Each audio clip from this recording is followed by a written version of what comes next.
altíssimo. Mais uma vez o Flamengo vai se arriscar numa oitava de Libertadores. Você vai pegar um cruzamento... que no domingo que vem tem... Domingo é o Botafogo? Domingo ou quarta? Domingo, não. Aí deve ser totalmente reserva. Você vai ficar contra esse confronto. Um mata-mata de Copa do Brasil, muito possivelmente com um time de qualidade. Você vai se arriscar de não resolver? Então, fica uma sensação de que esse time tem potencial, joga bola, tem bom momento de alguns jogadores como Gerson, Pedro, De La Cruz em alguns momentos, Arrascaeta em alguns momentos, mas não executa. E o time do Tite ele é sempre caracterizado por uma defesa bem postada. E você hoje tem situações a conversar sobre a defesa do Flamengo. Não acho que o impedimento ali, não acho que caracteriza a linha de impedimento que o Flamengo faz. Caracterizou falha porque tomou mais um gol. Não, porque ela é feita para gerar aquele centímetros ali de impedimento. Só que, mais uma vez, a bola levantada na área, você está sofrendo. Claro. Você sofreu porque o Vinha, que não começou o jogo, talvez não tenha treinado sempre com esses meninos, se machucou, né? Está fora agora. O Vinha vacilou nessa linha de defesa, todo mundo posicionadinho, ele um passinho atrás, ele se perde na linha, depois se perde na cobertura. Então, e a origem é novamente o escanteio. Tem muito ajustezinho. É uma jogada de bola parada. E hoje o Tite, para mim, que mexeu bem no Alisson, quando ele bota o Davi para ser um homem numa linha de 5 a mais, para fechar por dentro, para abrir o jogo, hoje quando ele bota o Léo, que em tese teriam 3 zagueiros de ofício no campo, a coisa não funciona. O Léo com o Alan ali. O Flamengo fica vulnerável diante do Palmeiras alternativo. Ele meio que chama então, o Palmeiras. Tem coisa para conversar. Eu acho que ele chama o Palmeiras para dançar ali e o Palmeiras gostou. Tem uma defesa que oscila, tem um time que não executa quando é melhor e tem um ponto de interrogação porque tem coisa grande vindo pela frente. Mas tem uma dificuldade também, que é olhar para essa maratona de jogos e conseguir dosar de maneira racional e sempre vai estar entre a cruz e a espada. O Abel hoje correu um risco que foi de colocar um time misto em campo. Poderia ter perdido o jogo. O Tite corre um risco ao sacar o Pedro e colocar o Gabigol. Mas se ele tivesse só esse jogo, o grande jogo da semana, ele tiraria o Pedro? Eu acredito que não. Então já tirou, olhando também para a Libertadores e para a sequência. Para mim, essa é a questão. A questão do dilema que é a gestão de minutos desses jogadores. Porque, assim, quais são os melhores jogos do Flamengo no ano? Qual que é a grande característica dos melhores jogos do Flamengo no ano? Ritmo, intensidade. O Flamengo conseguiu ter isso no primeiro tempo hoje. Principal e ritmo. Isso. Não, e assim, independente do time, a qualidade que esse Flamengo tem, quando ele iguala em intensidade com o adversário, tecnicamente ele vai se sobrepor a qualquer um. Tecnicamente você vai sobrepor, isso é natural. Ele sem igualar, ele constrói um jogo, desculpa, Renan. Exatamente. Ele sem igualar, ele constrói um gol hoje, por qualidade. Sim, não, mas o primeiro tempo do Flamengo, por exemplo, de ritmo, é de intensidade. Foi bom. A grande chave do Flamengo fazer aquele grande jogo no Maracanã na ida da Copa do Brasil foi essa capacidade de jogar num ritmo muito forte.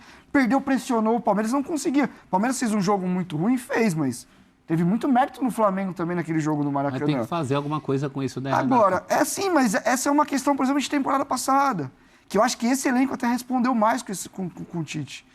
Mas, assim, até quanto esse time está pronto para jogar todos esses jogos?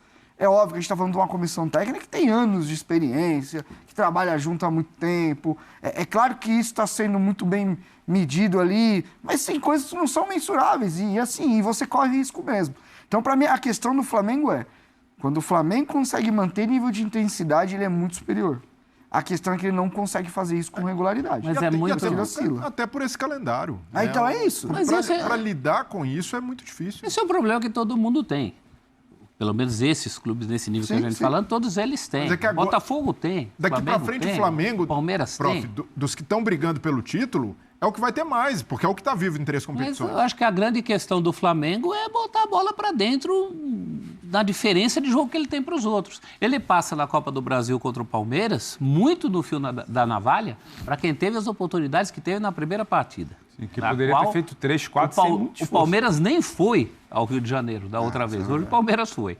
Hoje é a mesma coisa. Primeiro tempo, se não é o Everton, seria uma diferença de pelo menos 3 gols para o Flamengo. Acho que era razoável pensar nisso.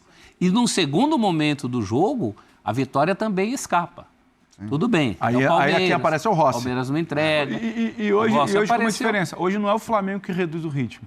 Hoje é o adversário que se mexe, aumenta o ritmo e dificulta no segundo tempo. Em alguns momentos a gente já viu o Flamengo que as mudanças do Palmeiras segura o ritmo. Leva o ritmo para cima e o Flamengo vai ficando para trás. Sim, exatamente. Agora, o Flamengo entra o Rony, o quando entra o Rafael Veiga, no segundo... quando está na transmissão, se não me engano, ele mesmo falou que ele não faria aquelas substituições.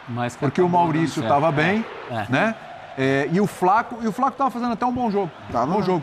E eu, na hora, ainda concordei, falei, caramba, eu também não teria feito essas substituições. E o gol sai do pé do Rômulo. E no Rômulo com o Rony e com o Luigi. Os três que entraram, né? E no final das contas, as substituições se mostraram efetivas, eficientes. Mas eu, como diria o jogador de futebol, eu desconcordo dos dois técnicos. Eu acho que o Tite botou muito pano quente para um jogo que foi o time dele que deixou de ganhar. E também não concordo quando o Abel fala que se houvesse um vencedor, deveria ser o Palmeiras. Eu acho que houve uma alternância nesse jogo. O Palmeiras teve o mérito de conseguir ali o empate num momento em que ele já era considerado morto, que é o que acontece com esse time do Abel em 8, 9, cada 10 partidas dessa história toda. Ele desconsidera o primeiro tempo, se ele fala isso. Então, exatamente. No primeiro tempo que podia virar 3, como é que o time dele tinha que ser o vencedor? Então, acho que os dois não foram muito bem nessa coletiva, não. Talvez seja o efeito de terem se enfrentado briga de cachorro grande, né? São muito poucas oportunidades ao longo da temporada. Eles vão ter um confronto tão pesado como esse. Então, talvez amenize. Eu acho assim que do lado do Palmeiras, de uma maneira geral, as últimas impressões já mostram que aquele jogo terrível contra Fluminense e Flamengo no Maracanã, os dois jogos. Para trás, né? Já é o que a gente falou. O treinador não deve embaçado. se repetir. Teve ali um momento de baixa, mas esse Palmeiras de hoje, por exemplo, ele volta a competir no Brasileiro e vai brigar por título. Ponto. É uma pena para o Botafogo, exatamente. Né? Do ponto de vista da Libertadores. Então, acho que o Palmeiras já dá alguns sinais de... Parece que a linha com 3 zagueiros é o que vai mesmo. Sim. E, de novo, ele recorre a isso e vai bem.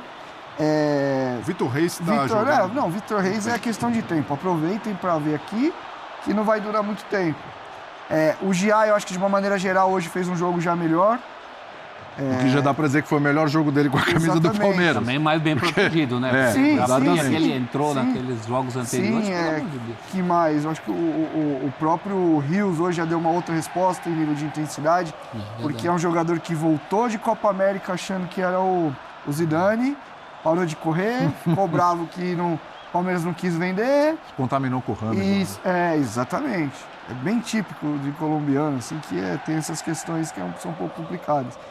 Então, acho que o Flaco retomando, que foi um jogador que faz um paulista muito bom, e aí a torcida já começando a achar que já não prestava, enfim. Eu acho que a mostra pro Palmeiras, nesses últimos 2 confrontos contra o Flamengo, pelo menos estamos vivos, as coisas estão voltando ao normal, a comissão está achando saídas, e a tendência é continuar crescendo. Eu não sei se o Palmeiras bate campeão de alguma coisa no ano, não sou mãe de nada para isso. É bom lembrar. Mas vai brigar por tudo. A gente está falando, vou passar para você, Breno, não esquece não. É bom lembrar, ainda é um Palmeiras muito enxuto em termos de opções, né? Um elenco curto. E aí eu estou colocando elenco curto. Foi menos curto. Não, mas foi mais curto. Com as lesões e com as limitações que tem. Ainda é um Palmeiras que segurou o Estevão. Calma, segura um pouquinho aí do Estevão, que a gente precisa desse menino na Libertadores.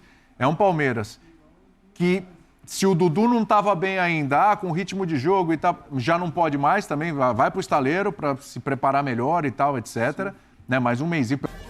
Isso aí, nação, ficamos por aqui. Esse foi aqui mais um corte do nosso canal Mundo Fla Hit, que está fazendo aí conteúdo diários para vocês sobre o Flamengo. A gente trouxe aí para vocês o pós-jogo aí de Flamengo 1, Palmeiras 1, Mengão vacilou aí, cedeu empate para o Palmeiras no finalzinho do jogo aí, estava vencendo por 1-0, mas infelizmente ele cedeu empate, atualmente agora está com 41 pontos, né? 21 jogos, está com um jogo a menos do que o Botafogo e o mesmo número de jogos do Fortaleza. Então o Botafogo está com 43 pontos, depois vem o Fortaleza com 42 e terceiro vem o Flamengo com 41, o Palmeiras está com 38 pontos aí. O Flamengo voltará em campo novamente nessa quinta-feira no estádio do Maracanã às 21h30 aí. Partida válida pela Libertadores contra o Bolívar.